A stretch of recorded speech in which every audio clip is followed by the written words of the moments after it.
Yeah, Yeah, welcome to a new week. So, yeah, it's a Monday.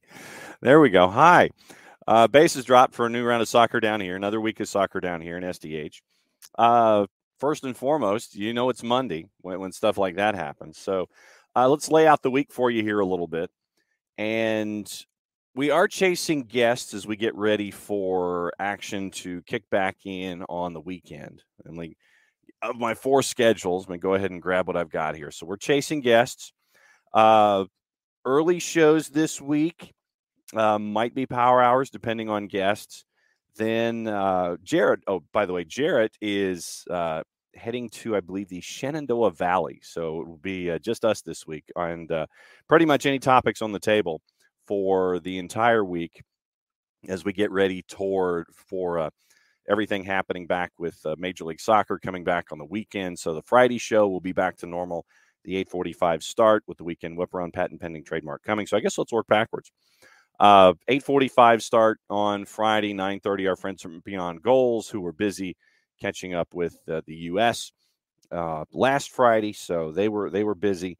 And with everything going on Friday and Saturday on the weekend, keep an eye on all of your plans, especially those of you here in the state of Georgia with Ian, the hurricane working its way into the southeastern United States. It looks like it's going to be hitting our friends in Florida pretty hard. Just don't know the where yet. Looks like some of the models are saying it's going to be drifting a little west, more toward the Panhandle than it will be toward Tampa. But obviously, keep an eye out on your friends. And by the way, I think tweet of the day goes to our friends from Middle Tennessee State, who, in a college football sense, said that for anyone who is looking for a safe place to stay safe during Hurricane Ian, the folks at Middle Tennessee are recommending Murfreesboro, Tennessee, because they seem to handle hurricanes pretty well. Rim shot, which I don't have here, and I need to add a rim shot or something. So our friends at Middle Tennessee get +1 there. But keep an eye on your friends and make sure that everything is good to go with you and that you are as safe and secure as humanly possible with everything this weekend. Keep an eye on your start times for all your favorite events. It is supposed to be a rainy Friday, Saturday, but the fact that Saturday will be indoors for a lot of folks, just keep an eye on that. And if your start times kind of push a little bit for a day or so because of the weather that's anticipated, just keep an eye on that. Keep your head on a swivel and just be as safe as possible. Thursday, obviously, will be a power hour, and we'll try to track down some folks who are going to be keeping an eye on the weather this weekend. We got some important stuff out of Statesboro. On Saturday, they are planning to have their first game at Tormenta Stadium. So we'll be keeping an eye on that, and we'll try to catch up with them this week as well and get you ready for the rest of Major League Soccer. USL League One, we'll get into that toward the end of the show, plus USL Championship as well, and get you ready for all of that, because there was some action that happened there this weekend, and the standings compress. The USL programming will come out tomorrow, as it always does on Tuesdays, give you all of your rundown with everything going on in both of those leagues. Then working backward, once again, Dylan Butler will be joining us 10 o'clock on Wednesday morning. Nico Moreno, Thursdays with Nico. That'll be at 5 o'clock Thursday afternoon. So Wednesday will be an hour leading into Dylan Butler. And Bart Keeler is in Las Vegas, if you remember his appearance last week.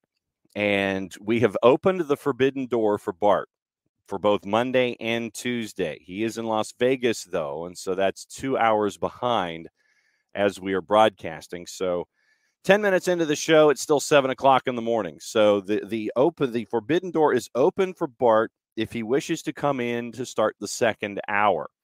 If not, because of his work commitments, we will tape some things with Bart and post those to the network having to do with match number 1 in this window for the U.S. men's national team and leading into match number 2. So it'll be preview stuff with Bart Keeler this week in one form or fashion. and we'll kind of catch up with the college game too. So we're going to have a program there that is keeping an eye on what's going on with the colleges and keep you up to date with some of the Atlanta United prospects and just kind of what's going on around the game. So I'm going to start that this week. So you're going to have college action to look at as well. So morning, Will, by the way, and Happy New Year for those who observe. Hopefully it will be a happy and healthy new year. And so Happy New Year to all of you. Now it's time for opening kickoff, brought to us by our friends at Kickoff Coffee, kickoffcoffeeco.com. And once again, as always, as I am wont to do, I will pull the QR code over here. And yes, I know. We'll look at that, Will, definitely. And there's a line that's happening from Georgia Tech as well. All right, so here's your QR code. Once again, brought to us by our friends at Kickoff Coffee, kickoffcoffeeco.com. There's your QR code for those of you who are watching on Twitch. And once again, thanks again for everybody. Yes, happy airplane tracking season for those who celebrate, in addition to Happy New Year, Will. You're absolutely correct. Once again, thanks to everybody who has been keeping an eye on Kickoff Coffee, picking up Kickoff Coffee, and enjoying the blends that they've been giving us here at Soccer Down Here, whether it's through them or our friends at American Football Provisions. And once again, if you use the code Soccer Down Here 15% off your morning coffee with your friends at Kickoff Coffee, and then they in turn take 10% of their proceeds, roll it over into youth initiatives. Very, very cool stuff as well. And speaking of youth initiatives, great to see Soccer in the Streets kicking off more stuff this past weekend as well. So, and if you have the chance, if you're near a Soccer in the Streets event and you have the chance to go to see them rolling out all of these great venues across the city, please go. Great cause. I've been to a couple of these things to see a couple of their kickoffs as well, but it's been fun to see the kickoffs of Soccer in the Streets here and continuing to grow and advance as we go. All right, so morning kickoff this morning. A couple of things, and once again, it's the randomness of it all, and that's what the opening kickoff is all about. As you can tell, for those of you who are watching on Twitch, and Will, this kind of has a lot to do with what you've been talking about, you and DM Tim this morning.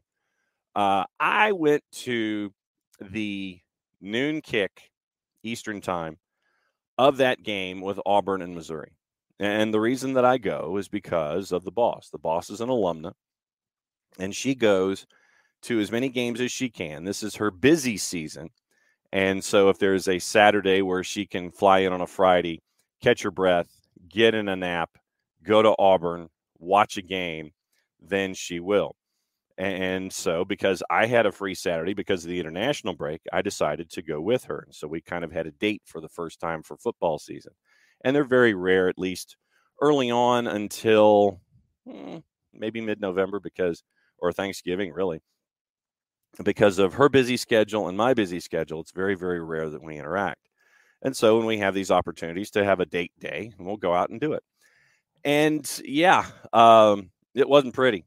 And you're looking at two coaches, and Brian Harsin and Eli Drinkwitz, that probably will be looking for work some sooner rather than later. We know what's going on with Jeff Collins at Georgia Tech and possibly the athletic director, Todd Stansbury, because yesterday when you had Chivas and America over at Bobby Dodd, it was more offense there than there has been in Georgia Tech in recent years. Sorry, I had to get that in because it's probably closer to being true.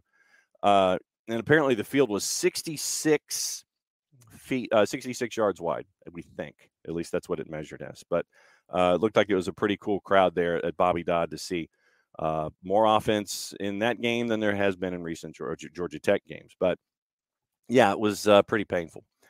And the reason that I bring up both Auburn and Missouri is, Jeff Collins no longer at Georgia Tech. And it looks like the GTAA is going to be deciding Todd Stansbury, the AD's fate today. So we'll keep an eye on that. And Stansbury could be the first ever athletic director fired by Georgia Tech in its entire history. So we'll keep an eye on that. That's not the kind of history that you want to have attached to you. But Jeff Collins will leave at 3 years and 10 and a half, and he's going to be walking out the door with it because he signed a 7 and 25 from Stansbury, and definitely made out very, very well for himself. But no, the reason that I bring up noon kickoffs is, you always think that when you go and you're at an event early in the day, that nothing will get to me. Everything will be fine. And, I'll be good. I always forget though that the sun has a tendency to rotate, and so it did, and really got me on the top of my head. So wearing a headset this morning is a bit of a challenge, trying to find a spot where it doesn't really press upon my head and accentuate the sunburn, because I'm one of those guys that will sit there and I'll take aloe and I'll just absolutely just rub it into my head. But yeah, so that was the big takeaway. Your morning kickoff this morning.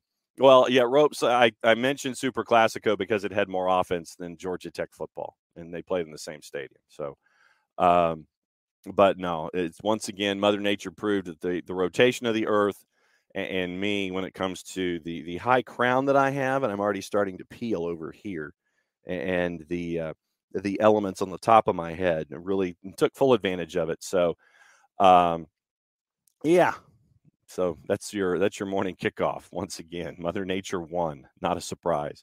Mother Nature won. The top of John's head, 0. Sunburn is there, and sunburn is on my knees too. And I'm not going to show you that, but yeah, that's your morning kickoff. Brought to us by our friends at Kickoff Coffee. KickoffCoffeeCO.com. And once again, use the code SoccerDownHere15. You get 15% off your morning coffee. And they, in turn, take 10% and roll it over into youth initiatives. Very, very cool stuff that they're doing with our friends at Kickoff Coffee.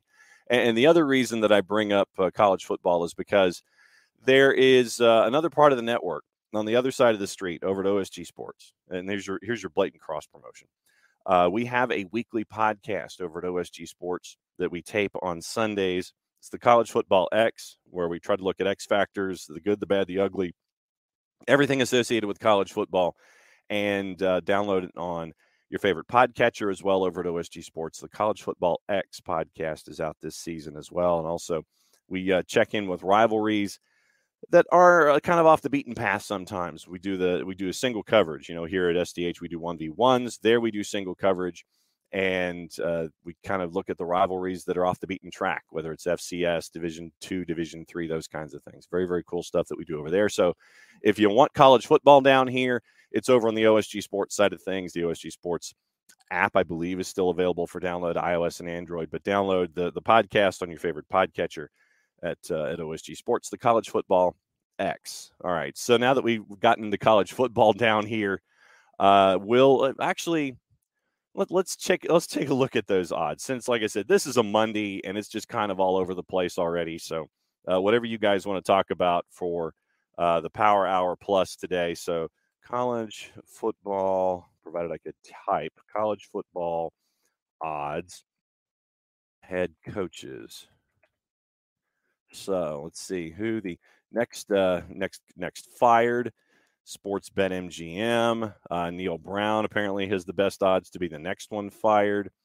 Let's see. Matt Campbell is favored at Odds Checker for the gig at Nebraska.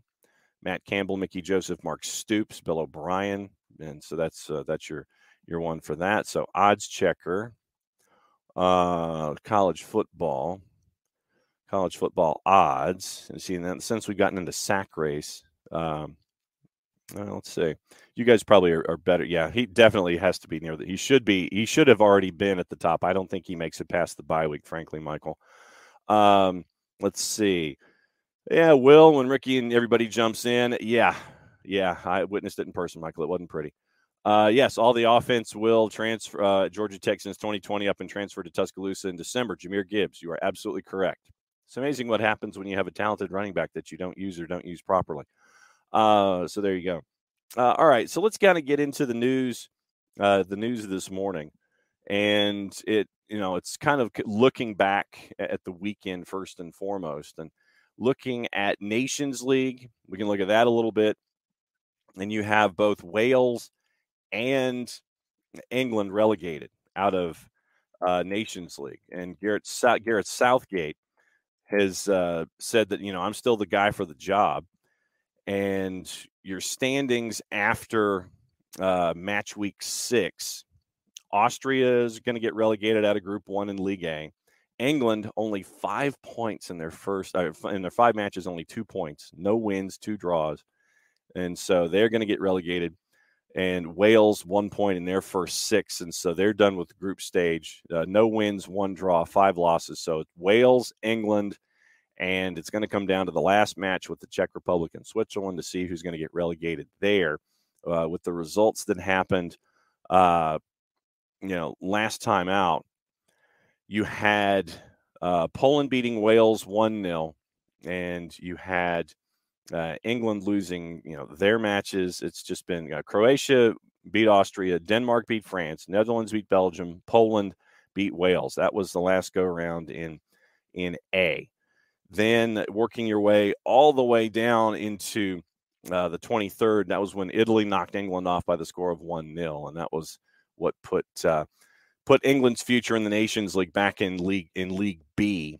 And Gareth Southgate, after the match, he said, "I think I'm the right person to take the team into the tournament. I think it's more stable that way, without a doubt." Have England losing to Italy. He's, the contract isn't going to keep him.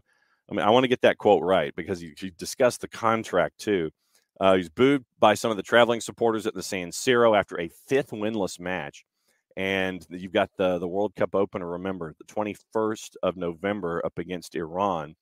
And he said, the negative vibe, he said, "Look, I think that's currently where it is, and I have to accept it. I think I'm the right person to take the team into the tournament.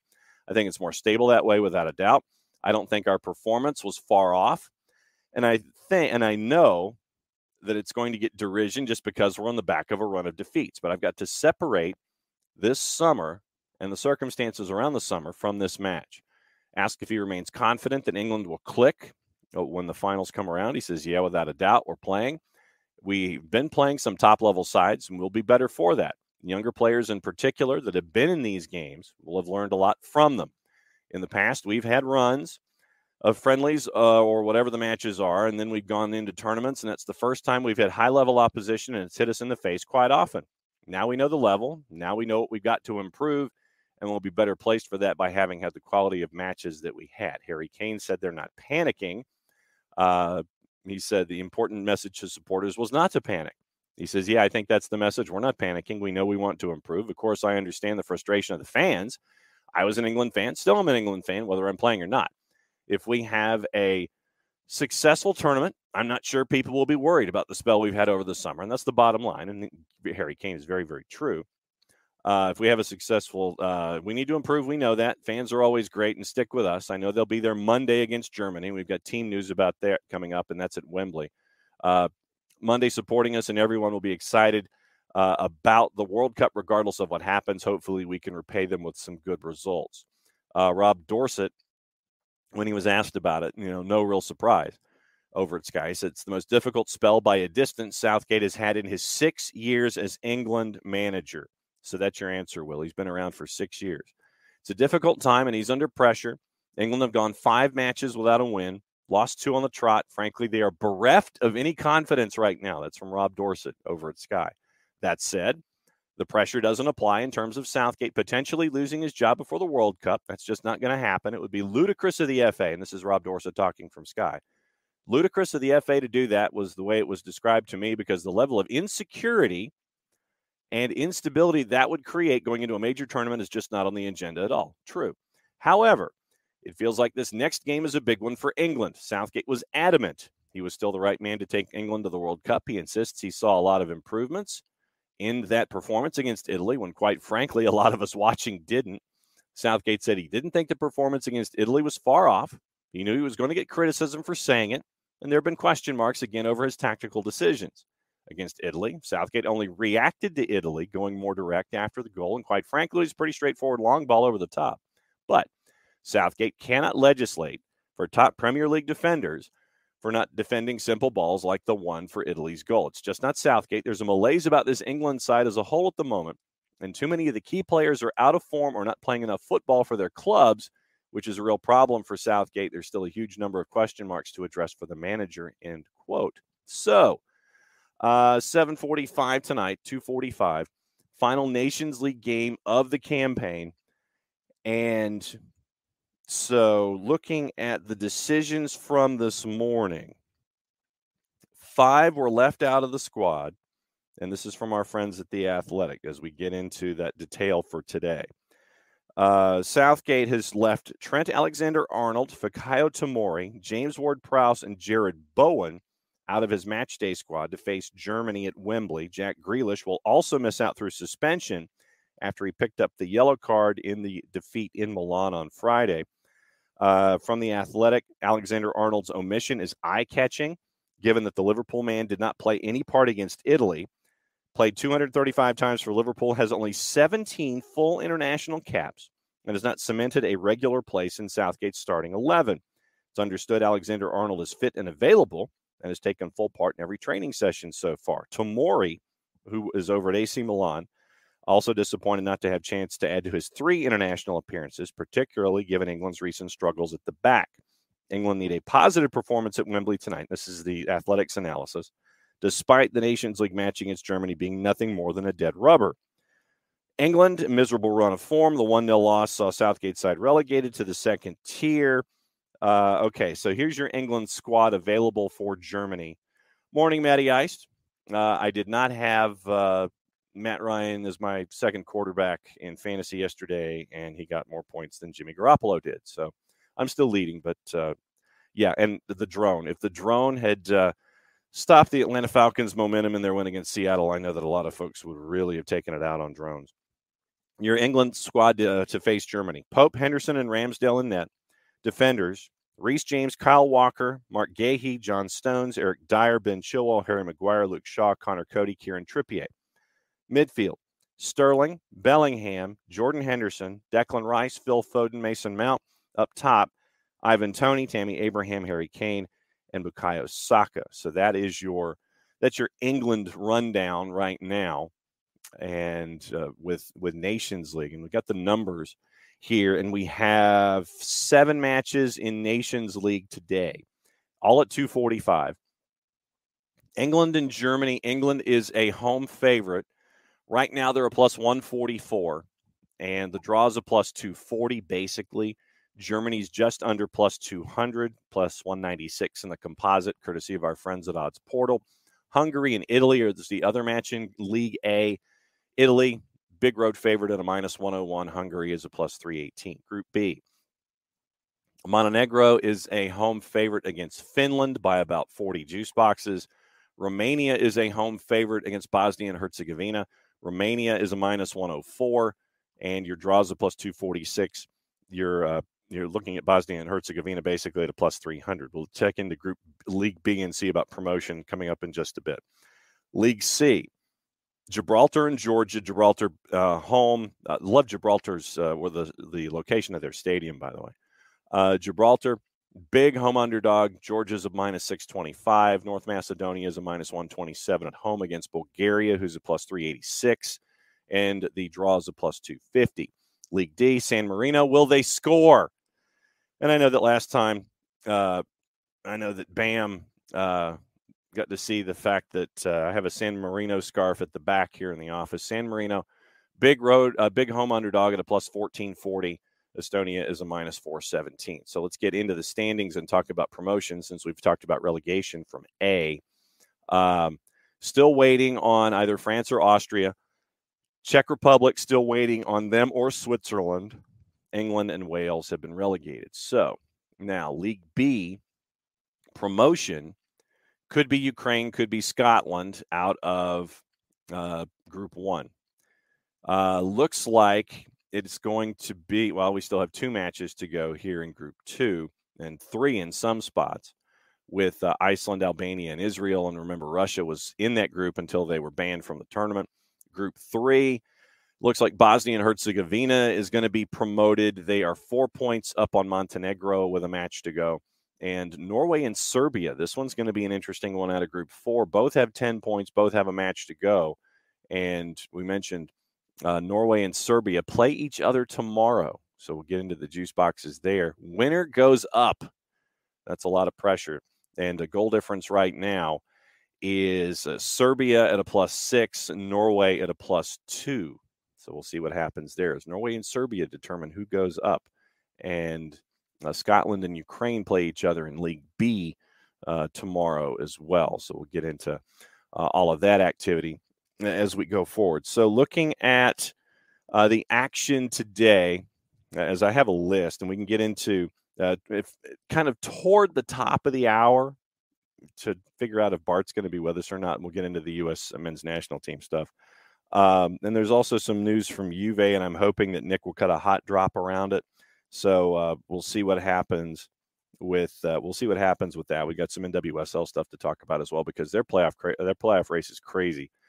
Also on the docket today, let's get into what our matches are today. And once again, it's Monday and it's kind of light. We got some stuff going on right now, obviously in Eastern Europe and in Russia. We'll be making our way through with all the friendlies and getting our way into some South American action in the Primera, Middle East, and then more Western Europe gets you into early afternoon. You've got Premier League Cup with the U21 sides. Lower divisions in Argentina, lower divisions in England. We mentioned all the stuff going on with Nations League. You've got the Primera in Uruguay at 3 o'clock. Liga Profesional starts at 4 in Argentina. Colón de Santa Fe and Argentinos Juniors. Now it's, let's see, Argentinos Juniors a +143. Colón is a +210. Central Cordoba on the road at Aldosivi. Central Cordoba is a +160. Aldosivi is a +180. Liga MX Femenil is 445. Atlas and Puebla. Atlas a -189. And Puebla's a +400. Also at 6, you've got 445 is Atlas and Puebla. 6 o'clock, you've got Toluca. Tigres a big favorite on the road at a -222. Leon and Chivas. Chivas on the road at Leon is a -385. South America kicks in then 7:30. The Primera in Argentina. More Liga MX Femenil at 8 and at 10 o'clock tonight. And also some more South American stuff going on as well. Quickly, your favorites. 8 o'clock, Club America is a big favorite, -132 against Pachuca at home. Santos Laguna, big favorite against Mazatlan at home. 10 o'clock, Juarez, a big favorite at home against Necaxa. Monterrey, a big favorite at home against Pumas. And so that's your rundown. And we'll tell you where to watch all of your favorite stuff coming up in just a little bit. Okay, so let's see. Now that we've talked about Rack, we're all over the place this morning because it's a Monday. And it literally is whatever's on your mind. You know, since we're kind of coming out of an international window and kind of getting gradually into the back into competition here in the U.S., it's a wide open Monday. It's whatever's on your mind. That's why I brought up college football and sunburns for the opening kickoff. So it's pretty much, Rack, it's whatever is on your mind. That's what we're here for today and probably tomorrow. Like I said, Dylan Butler is going to be joining us on Wednesday for his normal visit, and that's when we're kind of be winding our way back into getting into Major League Soccer and all that kind of stuff. But Monday and Tuesday's pretty much open phones and whatever you guys want to talk about. Iran and Wales are going to come out of Group B at the World Cup, aren't they? Well, it might be. Nations League, yeah. Rack, I'm with you about Nations League. I struggle to keep it straight. It's like, okay, so who, the impacts and all that kind of stuff.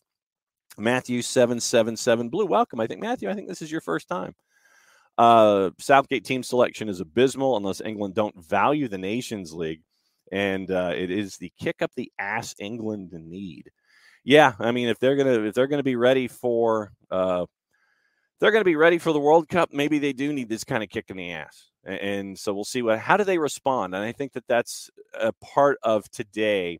What we're looking at is, how do they respond today? And the larger element in this is that, yeah, in the grand scheme of things for England, it doesn't mean anything. Do you finish on a high? Do you give your fans something to grasp onto about how you're getting into the World Cup? That's the bigger issue here. You know, it's like, okay, how do you respond in this situation, working your way forward? So that's the thing today. And if England lays another egg, if they do not show well today, there probably is going to be a lot of concern from fans. But as apparently we see from the FA, they're not going to shift off of Garrett Southgate because it would create a lot of chaos leading into the World Cup. And the biggest thing is going to be on the players. It's like, okay, we have not performed well at all in Nations League. How do we rebound? The best way to rebound, and we talked about it with the Harry Kane quotes that we brought up just a couple minutes ago. How do you respond? Yes, the guys want to do well, but how do you respond out of that group? And that's the biggest question for England right now.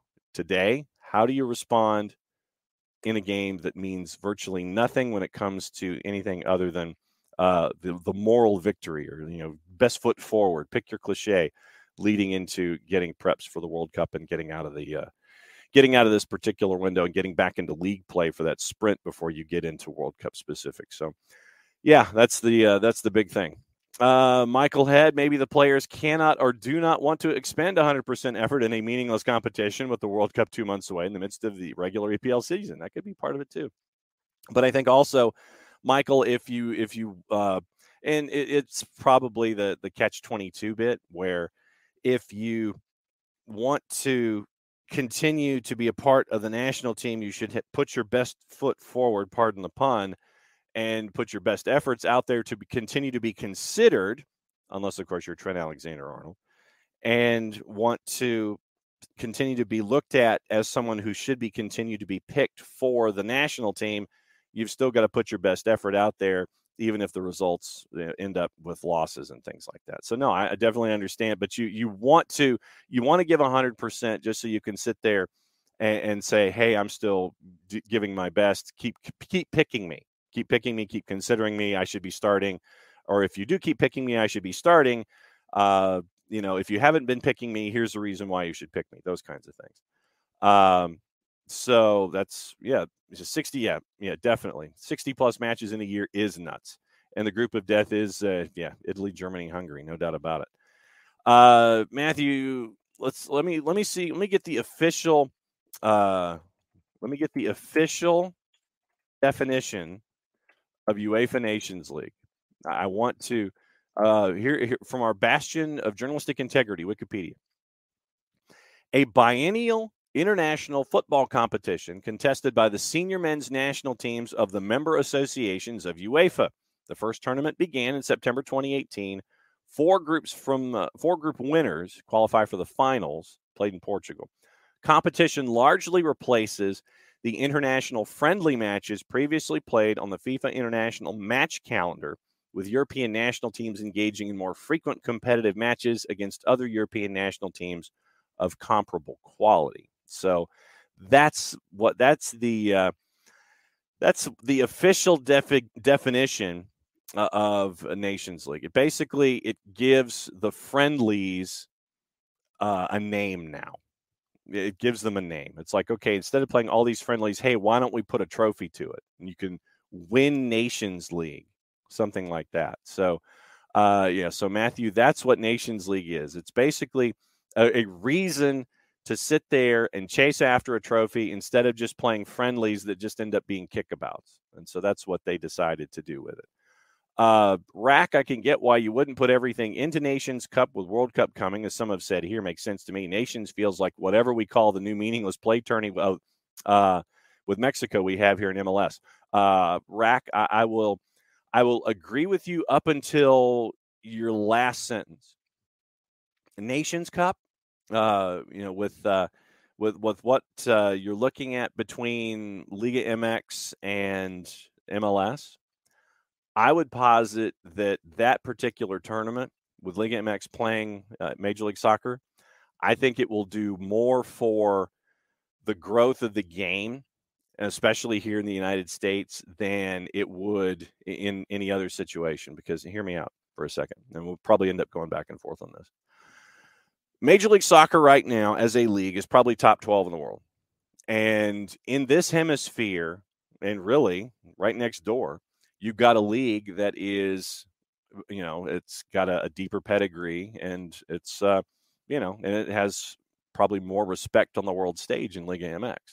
So if you're Major League Soccer and you want to improve your standing on the world stage and continue to get recognition other than bringing in players for transfers and moving them on and getting recognition for that and bringing in the next round of talent, then you have tournaments like what we're going to be seeing starting next year. And we've seen Leagues Cup here in the U.S. We've seen some great games. We saw the 3-3 craziness that was in last week. But I would think that Leagues Cup between MLS and Liga MX will do a lot for competition in this hemisphere. And I think it'll do a lot for Major League Soccer in this hemisphere as it continues to grow and evolve. Like I said, that's just me. That's what I'm looking at as we're continuing to see what Leagues Cup is going to be. I think that it'll elevate the level of competition with Major League Soccer and Liga MX because, we've seen Campeones Cup. And by the way, let me see if I can, there it is. Wait, there it is. Campeones Cup. When Atlanta United had Campeones Cup at Mercedes-Benz. And we saw the crowds, we saw what it meant. And then there was the trophy attached for Campeones Cup. And now that you have the tournament coming up with, Leagues Cup with Liga MX and Major League Soccer, I think it'll ramp up competition in this hemisphere that much more. And I think it'll be a good thing. I don't think it'll be as, watered down or not looked at as highly as we see with Nations League overseas with what we're seeing with UEFA. I think this one, because you have the chance to sit there and go face to face with Liga MX sides. I think that it'll do well for Major League Soccer as it continues to grow and advance to have a tournament like this to where it won't be like glorified friendlies chasing a trophy. And I think that it'll elevate Major League Soccer, especially, if you end up performing well against Liga MX sides. So that's, like I said, that's me. And I'll continue to zoom down the timeline and we'll go back and forth on it, I'm sure. Does anyone remember who won the last Nations League? Well, Matthew, let's find out and go all the way down. Performances by team. Let's see. Team performances. France. France won it in 2021. Portugal hosted it and won it in 2019. Your runner-up in 21 was Spain. Runner-up in 19 was the Netherlands. Third place was Italy, who hosted the tournament in 2021. England was third in 2019. Switzerland was fourth in 2019. Belgium was fourth in 2021. So your answer is Portugal won the first one. France won the second one. So that's your trivia question for the day. No, I was not for more of football down here, FUFOOT. No, I wasn't expecting that type of comeback from Matt Ryan either. Like I said, I didn't start him in fantasy because I thought that it was going to be a tough day. But apparently he had a talk with folks and decided to hand the ball off to Jonathan Taylor, which was really the smart thing to do because he only had, I think, 9 or 10 carries the week before. So, yeah, no, I'm right there with you. Like I said, Ryan is my quarterback. He's one of my 3. It's Rodgers, Garoppolo, and Matt Ryan. And it's a keeper league, so I've kept Matt Ryan over the years. Let's see. Georgia's always a road favorite. Is Belarus also still banned? Let me see if Belarus is banned from let me check the standings. That's probably the easiest way to see if Belarus is still banned from Nations League. And I'm going to have to go down a couple of groups or a couple of leagues to figure out where Belarus is in all of this. Let's see. So they are not in Group B. Group C. No, they are not. Belarus is in Group 3 in League C, but they're going to be relegated to League D because they did not win any of their matches in their group against Kazakhstan, Azerbaijan, or Slovakia. They're the only winless team in Group 3 in League C. So they're going to be heading down to League D in 2 years' time when we have the next Nations League, where you're going to be hanging out with folks like, let's see, you're going to be hanging out with Moldova, Andorra, Liechtenstein, Malta, and San Marino. That's what Belarus is going to be doing next time around because that's what League D is. That's what League D is up to when it comes to. That's what League D is up to when it comes to Nations League. So, so there you go. So that's your League of Nations. That's your Nations League update. and we'll get into that stuff as we continue to go here. We'll talk about it more tomorrow, obviously, with what happened today. And like I said, we'll talk Nations League and kind of lean it into everything else that's going on. Before the top of the hour, NWSL was just crazy. It is crazy. And I mean, for those of you who haven't had the chance to keep an eye on it, and we talked about it with Bart last time he was on, leading into this weekend. And there are a playoff scenarios that were just absolutely crazy. And you're looking at one match to go in the regular season. And heading into this weekend, you had Portland, the Reign, Kansas City, San Diego, Houston with an outside chance, North Carolina with an outside chance if things fell their way, and the same for Red Stars and Angel City. So you basically had 8 teams chasing after playoff spots coming into this weekend. Orlando, Racing Louisville, and Washington and Gotham were acting as spoilers. So on Sunday, and Ricky, I'll get into that in just a little bit, and Shiva that too. So we'll get into that. Pulisic and Pepe starting tomorrow. We'll get into that once again toward the top of the hour. All right, so NWSL, Portland ends up winning. They beat Chicago 3-0. So that moves Portland up to 38 points. Orlando got to play a bit of spoiler and drew with San Diego. So San Diego is 4th at 35. Then you've got Kansas City with their big win over Washington. And then Racing Louisville with the big win over Angel City, basically knocking Angel City out of any kind of appearance out of the postseason. So Racing Louisville won at 3-1. So right now, here's how it is heading into match week 22. Portland, point ahead of Reign, 38-37. Kansas City, a point behind that, 36. San Diego, a point behind that at 35. So basically 1 through 4 separated by 3 points. Tiebreakers will probably be involved. Houston's at 33 points. North Carolina's at 31. Chicago's at 30. LA's at 29. So that's what you're looking at with the NWSL. So then you've got games September 30, October 1st, and then you've got October 2nd, and the playoffs start on the 15th. And so very, very busy weekend heading into the final match week. And Jeff Kassouf, who is a must-follow, frankly, when it comes to everything on Twitter. And Jeff this morning broke down some of the numbers when it comes to attendance. And since I can't find it on one device, we'll go to another one. And we'll lay out what Jeff said having to do with attendance numbers this past weekend in the NWSL. And I thought it was really cool that, once again, you're seeing a lot of support, especially in Los Angeles and Angel City. And very, very cool to see this kind of stuff. Expansion team Angel City announced another sellout last night. Finishes the regular season with an average attendance of 19,105 over 11 games at Bank of California Stadium. Best in the league. About 1,000 off the league record set by Portland back in 2019. Very, very cool. And also, I would maintain that you need to have decision day in the NWSL, considering everything that is out there right now with 5 teams chasing 4 spots. You know who's going to be around, but because you've got Friday, Saturday, Sunday with all of these games, you need to have simultaneous kickoffs. You need to have decision day the way that it should be in the NWSL. Yes, I know Paramount Plus is a partner. Yes, I know that they need to have all of the activity out across all of their networks. But I think on a day like this, you miss out on having what we get to see in decision days across the board in all of this. You miss out on decision day by not doing it the way that you should.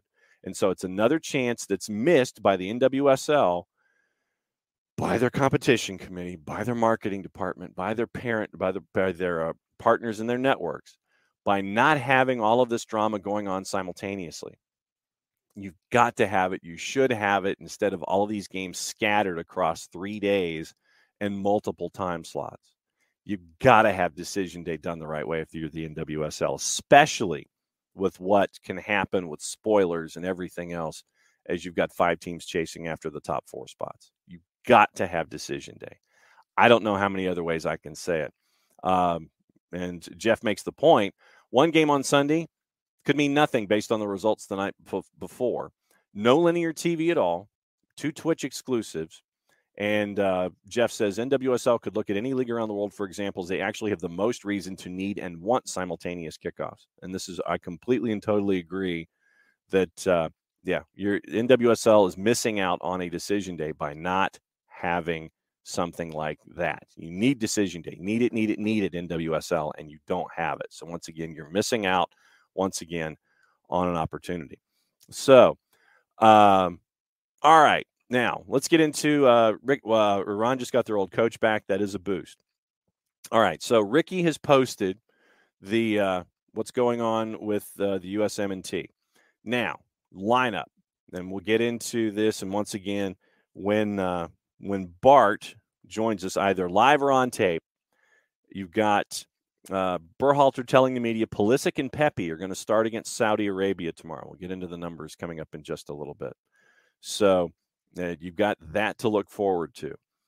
Pulisic and Pepe for the men's national team. We'll keep an eye on the rest of it as it continues to work its way through. But Pulisic and Pepe tomorrow for the U.S. men's national team going up against Saudi Arabia. Now, the numbers that we were looking at for, what did we classify it? Friendlies, international friendlies? Okay.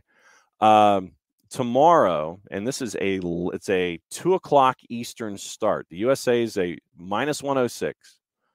Saudi Arabia is a +229. And I mean, the draw is a +229. Saudi Arabia is north of +300. So, really looking forward to seeing what Bart has to say about this, considering what happened last time out. And I know that a lot of you are looking at what the combinations are. They were in their last training session earlier this morning, so it was like 6:00 Eastern time, so like 11:00 in Murcia, Spain. Final tune-up before the match. Every player but Reggie Cannon, who announced yesterday is out for a few weeks, was a groin strain, was participating in the practice this morning. So once again, we'll see what it looks like. And the news on Reggie Cannon, obviously he's going to miss the friendly, and so he's going to return to Boa Vista. One of 4 right backs who Greg Berhalter called up for the September window. Serginho Dest started in the loss to Japan. Remember, Cannon came on in the second half and was the right side of a three-player back line. Joe Scally, DeAndre Yedlin were on the bench, and so we'll see. Obviously, looking at Dest, and is it Dest and Yedlin?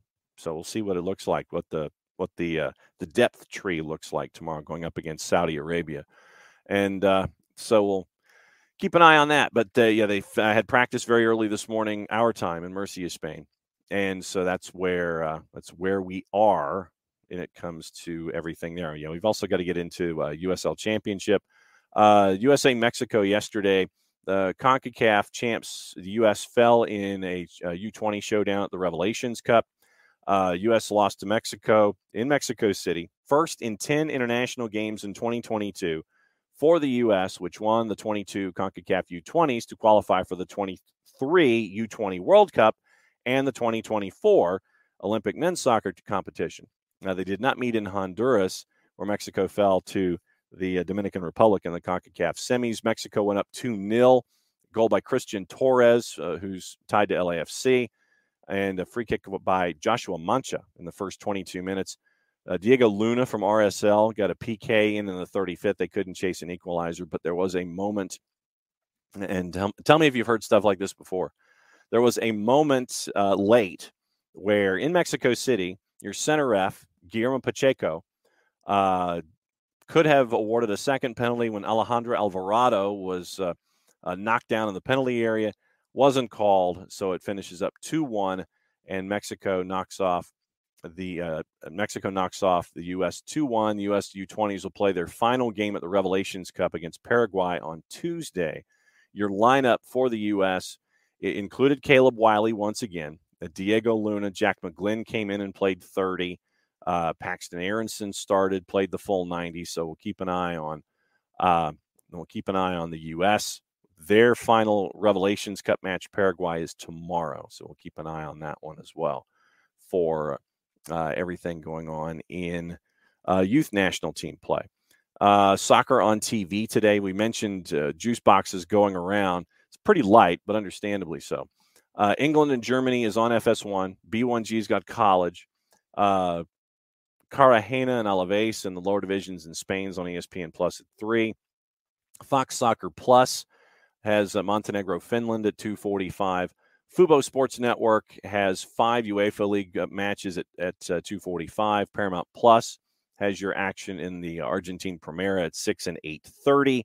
VIX also has 7 UEFA League matches at 2:45 as well. So that's your rundown once again of everything going on in the TV circles for those of you that want to hang out in front of your television and watch a lot of soccer, and do that all day long today, starting in the afternoon and get you through to the evening.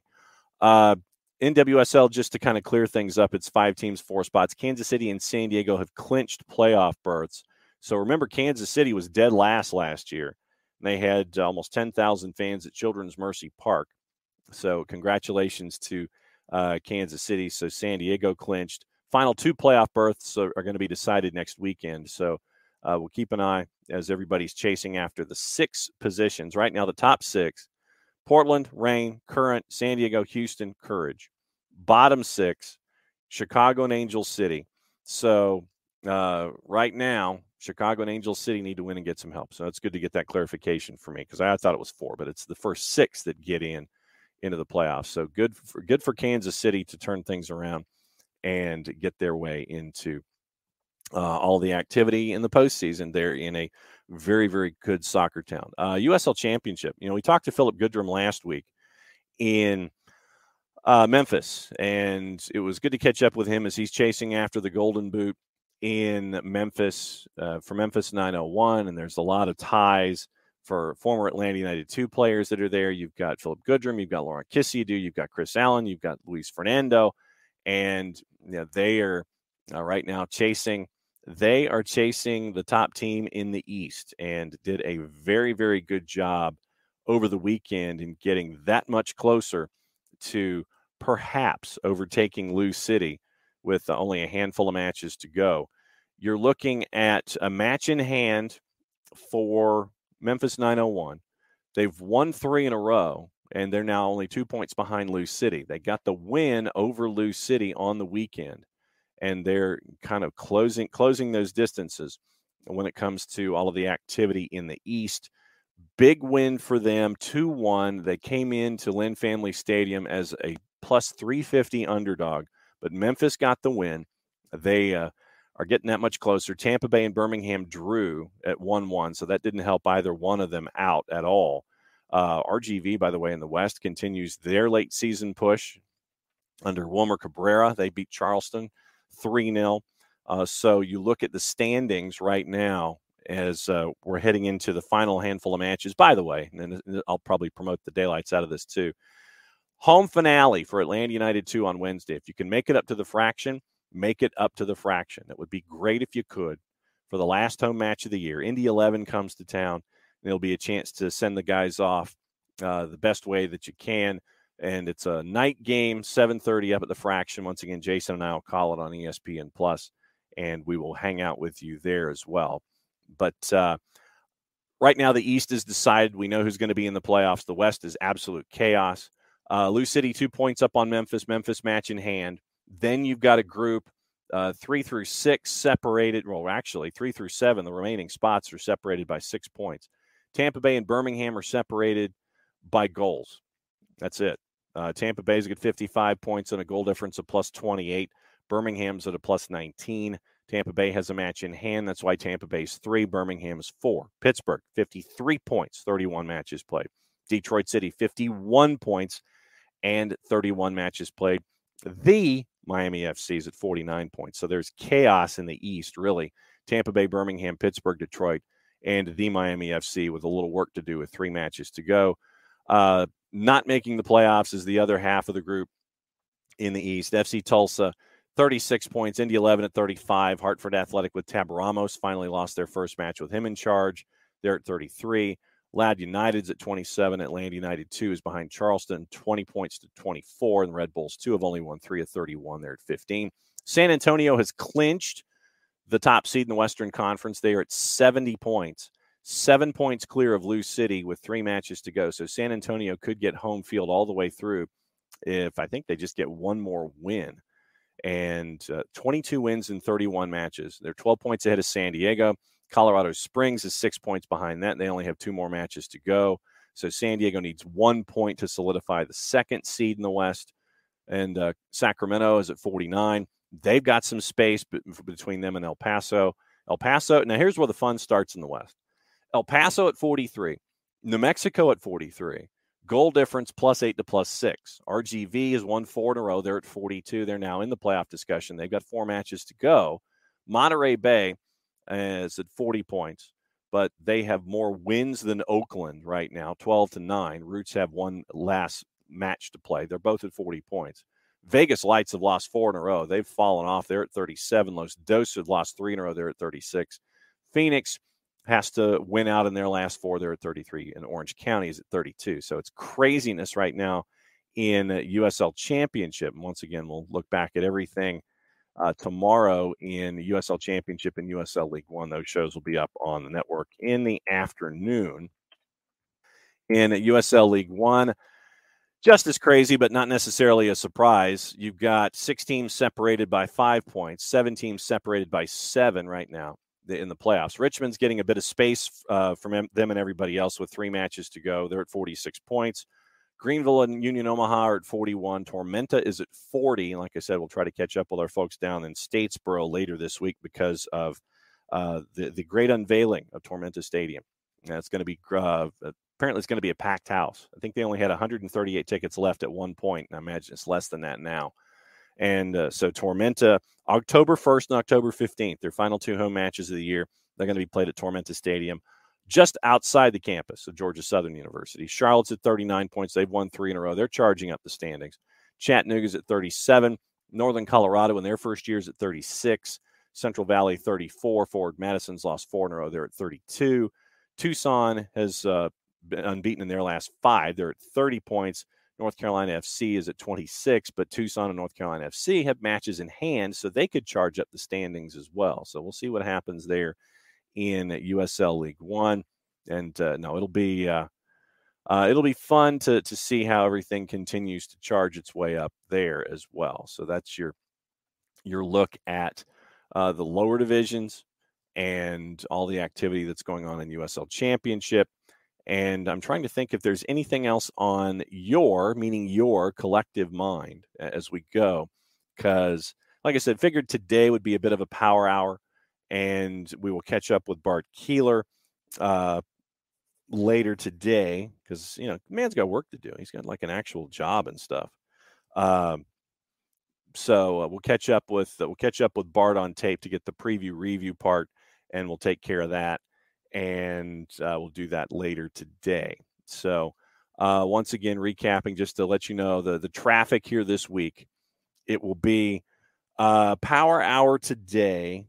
And like I said, we're chasing guests all week. So we'll see what happens with our guests as well. Probably a power hour-ish program tomorrow, but you'll have all of the programming that's coming out later on in the day with USL Championship and USL League One. You'll also have Wednesday will be fairly normal. Then we'll have Dylan Butler joining us at 10 a.m., and he will lead us into the MLS action coming in on the weekend. Then once again, reminder, it is Indy 11, Atlanta United 2. That one is at 7:30 from the Fraction on ESPN Plus. Last home match of the year for the Twos. Come on out and show your support for the guys. Thursday, it's a power hour. Once again, we're going to try and catch up with our friends from Statesboro because of their big weekend, either on Thursday or Friday. And it's a power hour there. Nico Moreno with Thursdays with Nico. That's going to come up at 5. And then Friday, once again, we're back to the 8:45 start with Pat and Penn. Well, it might be 9:05 considering it's just me. But we'll say a 9:05 start because it's just me. I forgot Jarrett's on the Shenandoah Valley all week. And what we will do is we'll go over everything in Major League Soccer. Weekend whip around, patent pending, trademark coming. We'll be joined by our friends at Beyond Goals Mentoring. That'll come up at 9:30, and then we'll carry you through the weekend with your thoughts and everything else there as well. So before we go, what was I completely Juve. That's what I wanted to talk about before we go. And besides, since we're now at the top of the hour, I've also got to read a promo. So let me see if I can find the right tab, because I've got like 95,000 tabs open here on the grid, as they say. So, all right. So now let's get into the music, and it always pops up at 50%. I don't want it at 50%. I want it like there. And so now we're going to read a promo. For odor-free, clean, fresh air, one place you need to go. It's a Lemonize service. A Lemonize service, QR code over my left shoulder. For those of you watching on Twitch, why a Lemonize? Here's why. Deodorizing enclosed spaces like houses, apartments, and condos, Lemonize has created a customized solution that eliminizes all organic odors, including those like pet, cigarettes, and food. Realtors and property managers use Lemonize service to eliminate bad odors to help them sell or rent their homes that much faster. It's a turnkey process. Makes it easy to work with realtors and property managers. Kind of the environment, offering a green way of going about things without any kind of toxic residue whatsoever. Different than Febreze or other masking agents, because when you have a masking agent like Febreze and you have it in the cupboard above you or below you in the cabinet underneath the sink, you reach into that cupboard, you reach into the cabinet, you bring it out into the open air, you spray that masking agent. You're just masking the odor. You're not attacking the issue all the way down to the molecule like our friends at the Lemonize do with their proven scientific formula. Pricing very, very easy. Cubic feet or parts per million to come up with a price that is affordable for you, offering results in 24 hours or less. If you have any questions, frequently asked or otherwise, one place you need to go, it's their website, lemonize.com. But do us a favor here at SDH. If you go to the lemonize.com part, I need you to add a little bit more. Go /Atlanta so everybody else knows what part of the world you are asking them for their assistance to help you with your problem. So it's ELIMINIZE.com/Atlanta, lemonize.com/Atlanta. The Lemonize service, proud sponsors of everything SDH. Now, before we go, that was the other thing I wanted to talk about was Juve. But let me do the slow fade of the music and see what happens as it goes. Once again, is it going to cut out? Yeah, it's a little more abrupt, but it still did. Okay. A couple notes from Juve before we go. And it was kind of odd. Oh, and by the way, Watford has canned their manager and brought in somebody else. Let me know if you're surprised. Usually it's a good 45 days before you get your next one fired. All right. So 2 things from Juve this morning. And involving Juventus, it starts with Adam Digby, and Juve's financial report has set a record for loss. A record for loss. You don't know if that's something that's really a moniker that you want.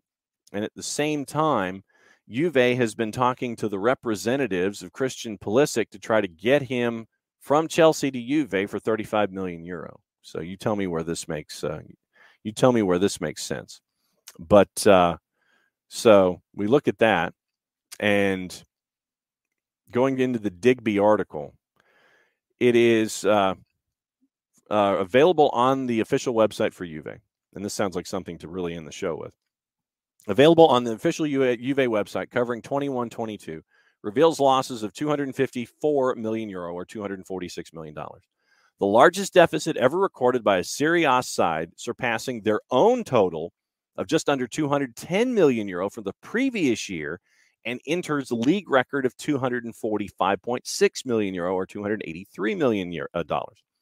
It's the 5th consecutive year in which the team has posted a loss. Statement gave some explanation for the situation, including COVID-19 pandemic and subsequent lockdown restrictions. Quote, for a correct interpretation of the figures, it first should be noted that the 21-22 financial year was once again significantly penalized, as were all companies in the sector and many other industries, by the persisting of the health emergency linked to the COVID-19 pandemic and the consequent restrictive measures imposed by the authorities. The pandemic significantly affected both directly and indirectly revenues from ticket sale, revenues from the sale of products and licenses, and revenues from player registration rights, with an inevitable negative impact on both economic and financial nature, end quote. So then they go on to discuss the losses. Serie A enforced strict attendance limits because of Omicron variant, knock-on effects for Juve in terms of gate receipts and merchandise sales. After the club was knocked out of the Champions League round of 16, reduced number of fixtures, negative impact on TV rights. Factors have all combined to mean that Juve have recorded losses of around 534 million euro over the past 3 years combined. But once again, because of the financial backing from the board, they've still managed to be too big to fail.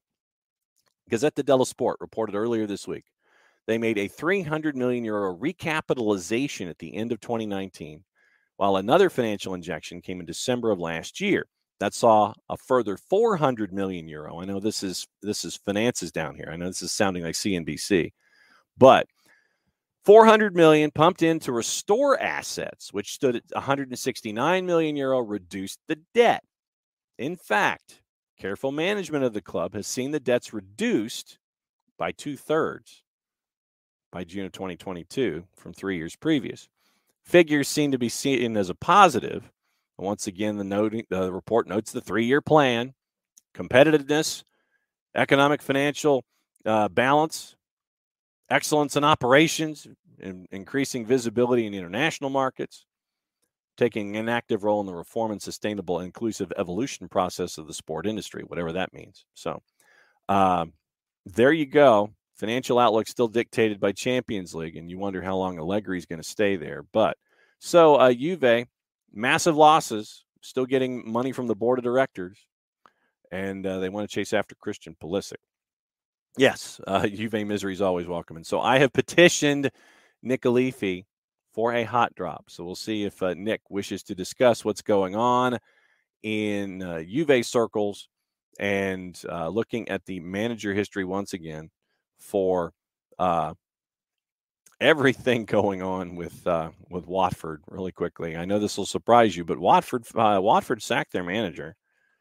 And now let's see who they have in an interim. 17th permanent manager since July of 2012, which is only one fewer than West Ham have had in their entire history. So Slaven Bilic will be the 9th manager of Watford since September of 2019. 1,115 total days, 3 years. 9th manager since September 2019. Here's your list, according to Fabrizio Romano. Quique Sanchez-Flores, Hayden Mullins, Nigel Pearson, Vladimir Ivic, Xisco Munoz, Ranieri, Roy Hodgson, Rob Edwards, fired today. Slaven Bilic, come on down. Yeah, exactly. So 11 games for Rob Edwards. Once again, Bilic will replace him subject to receiving a work permit. Turned down Bilic. Bilic turned down Olympiacos and told CBS he was keen on another opportunity in England after leaving West Brom 2 years ago. And so Jason Burt was the one who first broke the news. But Slaven Bilic, your new manager, replacing Rob Edwards after 11 matches. Sure, why not? All right, so let's see where, just to get our numbers straight. In the championship, Watford looking at obviously trying to be one of those pogo clubs. But Watford right now is 1 point out of the play-in playoffs and 6 points out of the automatic promotion spots after 10 games. You're 3-5-2. I get it, and the board is just goofy anyway. So 10 matches, 3 wins, 3-5-2. 1 point out of the playoff picture. And with Sheffield United and Norwich sprinting away from everybody. Yeah. So once again, Watford panics. What else is new? Yeah, no doubt, Emilio. Both for Juve and for Watford. Fallen and he can't get up. Yeah, no doubt. So I think that that is going to do it for the Power Hour Plus. A little bit longer than a Power Hour. So that's all I know. And once again, we've covered NWSL. We've covered the men's national team and all the other stuff and all the fun stuff that is fit to print. And so there you go. All right. So I think that's a power hour. And once again, the news comes from Greg Berhalter that Christian Pulisic and Ricardo Pepi are starting tomorrow. So we'll get Bart's thoughts on that from Las Vegas. And the Forbidden Door is open for Bart today live and tomorrow live if he chooses to walk through. Like I said, we're chasing guests all week, and we'll get you ready for everything going on, Major League Soccer, college, lower divisions, everything in between. And I'm actually going to take a drink now. So before I sign off, I'm going to do this quickly. So once again, thanks to all of y'all for hanging out with us. And we will have programming comments. We'll have programs all over the place, comments all over the place. And can't thank y'all enough for being a part of the process as well. So that's a Monday. And when we come back on Tuesday, more of the same as we head toward 2 weekends to go in the regular season for Major League Soccer. A lot of stuff to talk about all over the place. And thank you for being a part of it. So since it is the end of this particular go-around, it's the end of the show, mucho plati y'all, and that means that I get to do this.